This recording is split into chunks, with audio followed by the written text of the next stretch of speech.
Una de las grandes confusiones que tenemos como ecuatorianos es creer que el Ecuador existe desde hace 10.000 años, desde siempre, ¿no? O sea, cuando la gente piensa la conquista, España, y en el centro donde estamos, las casas y todo, o sea, automáticamente asumen que aquí había una cosa que se llamaba Ecuador, ya desde 1532, 34, cuando se produce la conquista, ¿no?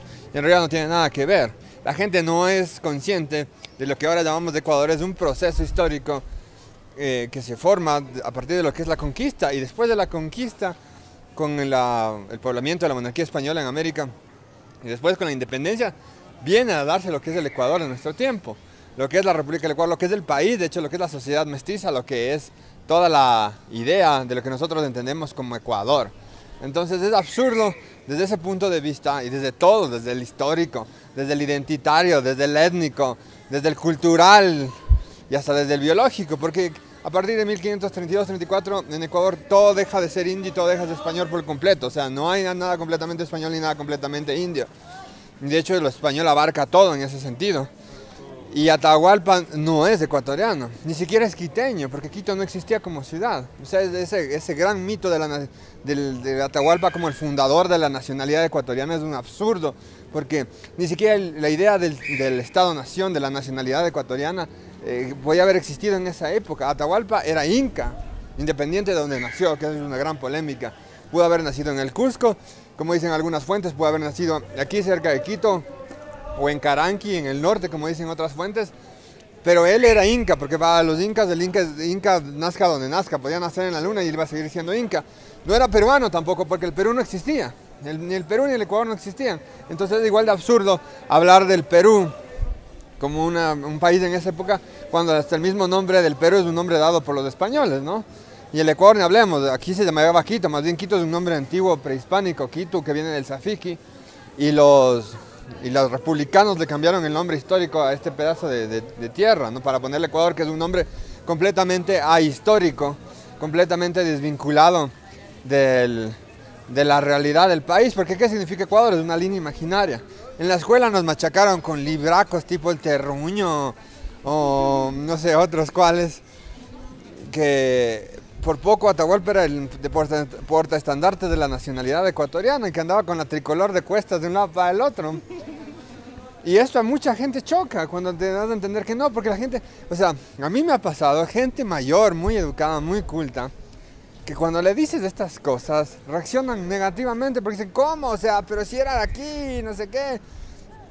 Y lamentablemente es la mala educación que nos han dado. Es una discontinuidad anacrónica y también cognitiva entre lo que pasó y lo que es ahora. Entonces, es hora de acabar con esos mitos que no nos hacen bien absolutamente nada, porque la idea de que Atahualpa es ecuatoriano da esa falsa pretensión de complejo de superioridad y hace pensar a la gente que tenemos ganado un pasado que no es nuestro en el sentido de que Atahualpa pertenece al Tahuantinsuyo y a la historia de los incas. Nosotros, esa es nuestra historia como parte de nuestro pasado completo con la parte española.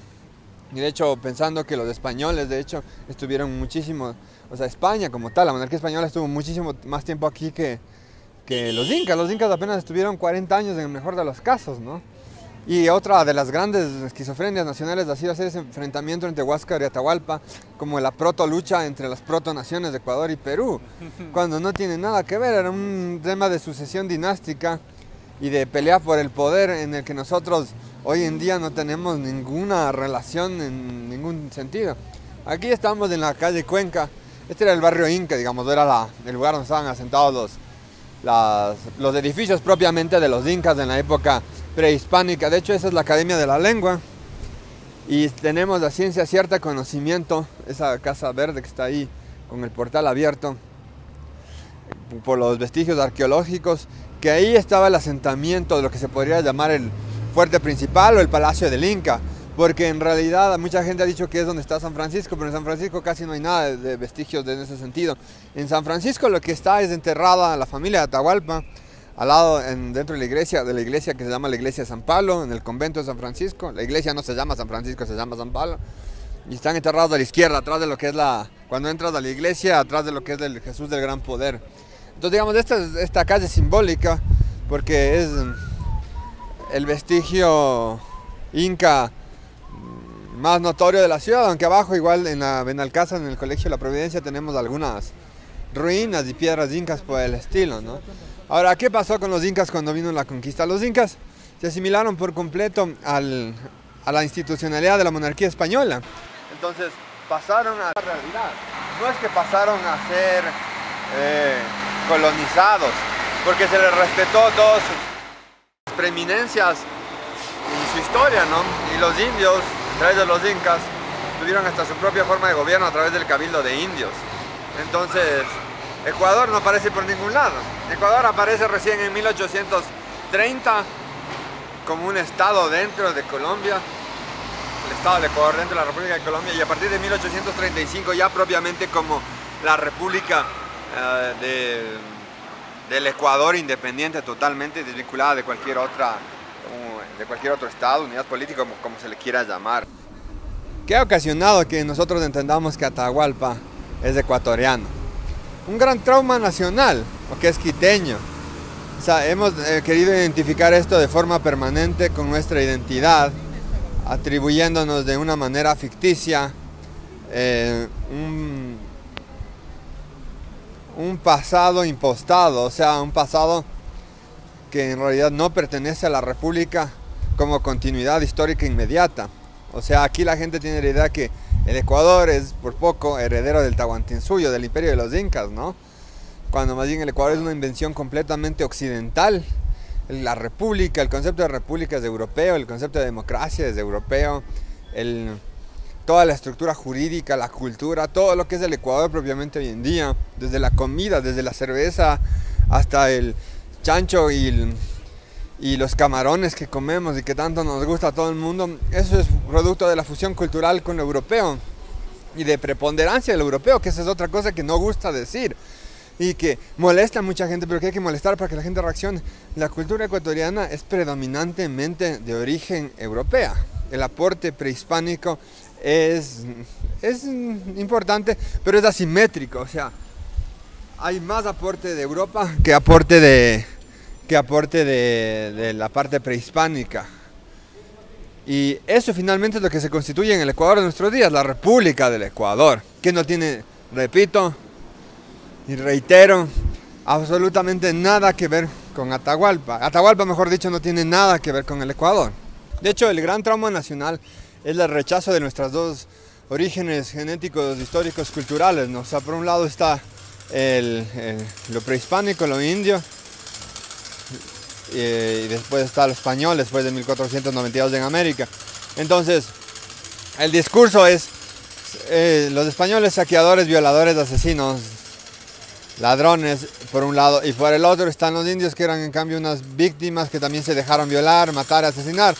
Entonces venimos de lo peor de ambos lados, ¿no? De víctimas y victimarios, y eso en la psique de la colectivo de nuestros países ha generado demasiado mal, porque te vuelve a ti una víctima impotente. O sea, tú no eres una persona capaz de realizarte, sino que eres y que tienes tu propia voluntad, tu individualidad, tus deseos, tu voluntad, sino que eres una víctima de las circunstancias históricas, de la sociedad, del mundo. Entonces tú como víctima siempre estás esperando que venga alguien más y te solucione la vida. Entonces tiene que venir el Estado, tiene que venir, no sé, la ONU, tiene que venir quien mierda sea a rescatarte y darte una solución. Tiene que venir los políticos, y por eso le damos tanto poder y tanta importancia aquí a los políticos, ¿no? Porque es como una forma de decir, esta gente nos va a salvar, y cuando no, ni nos tienen que salvar. Primero no hay que salvar nada, pero los únicos que nos tenemos que dar soluciones somos nosotros mismos. Entonces aquí estamos acostumbrados con esa mentalidad republicana, ese discurso, ese adoctrinamiento permanente que nos han dado desde la escuela y el colegio, a esperar que nos solucionen las cosas y tomar esa posición pasiva de víctima, de ay de mí, pobrecito. Además que ya en cualquier caso de haber sido real eso, ya es completamente anacrónico, porque imaginémonos que hace 500 años, o sea, siempre hacen esa analogía que es muy interesante. En la Segunda Guerra Mundial pasó hace 80, entre 70 y pico se acabó Y a Alemania le hicieron pedazos y al Japón igual, ¿no? O sea, pero Alemania y Japón no se quedaron sentados llorando. Decían, ay, los gringos nos hicieron... Claro que fueron unos pobres hijueputas los gringos, pero el tema es que también eso no es pretexto para que ellos se quedaran sentados de brazos quejándose como víctimas, de decir, tenemos la culpa de ser así porque nos conquistaron y nos lanzaron 2 bombas atómicas y ahora no vamos a hacer nada en nuestras vidas y vamos a esperar que nos arreglen todo desde afuera. ¿Tú crees que Y eso es un producto, eso hay que reiterar, eso lamentablemente es el peor producto de la educación republicana, porque si en algo el Ecuador y las repúblicas nuestras han triunfado de forma categórica, es en un sistema educativo completamente absolutista, ¿no? Que en las mentes de todas las personas, de todas las clases sociales, todas las etnias, todas las regiones del país han calado profundamente el mismo mito y la misma mentira. O sea, si en algo triunfa el Ecuador como república de un sistema educativo de adoctrinamiento total, algo que ni siquiera la Unión Soviética fue capaz. O sea, estamos hablando de que aquí es pies juntillas, a rajatabla, la misma verdad, entre comillas, para todo el mundo. Y eso es producto de la educación. No importa dónde te hayas educado, en un colegio fiscal o en el colegio más caro de la ciudad. Es la forma en que el Estado ecuatoriano, la República del Ecuador, legitima su existencia. Porque si no tienes eso, eres una cosa que no tiene sentido de ser. Es como legitimas, tergiversando el pasado. Primero apropiando de identidades falsas como la de Atahualpa. Después hablando con mentiras completamente de todo el pasado español. Y con eso dices, bueno, el Ecuador tiene razón de existir por esas razones.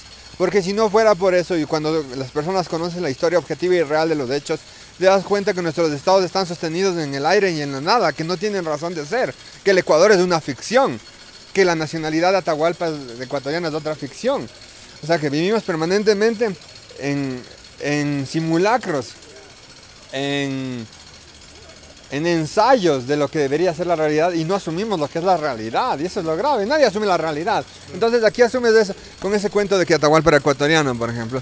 Entonces ya está salvado el orgullo nacional, decir, bueno, somos una porquería de república que no hemos hecho nunca nada en 200 años, pero al menos tuvimos un Atahualpa, que fue la gran maravilla y emperador de los incas y no sé qué. Entonces con eso como que se lava la cara a la psiqui y el inconsciente colectivo de los ecuatorianos y dicen, ya bueno, entonces al menos ya, ¿no?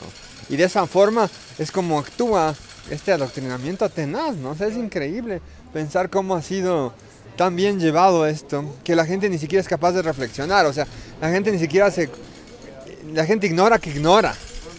Ese es el nivel de problemática del asunto, ¿no?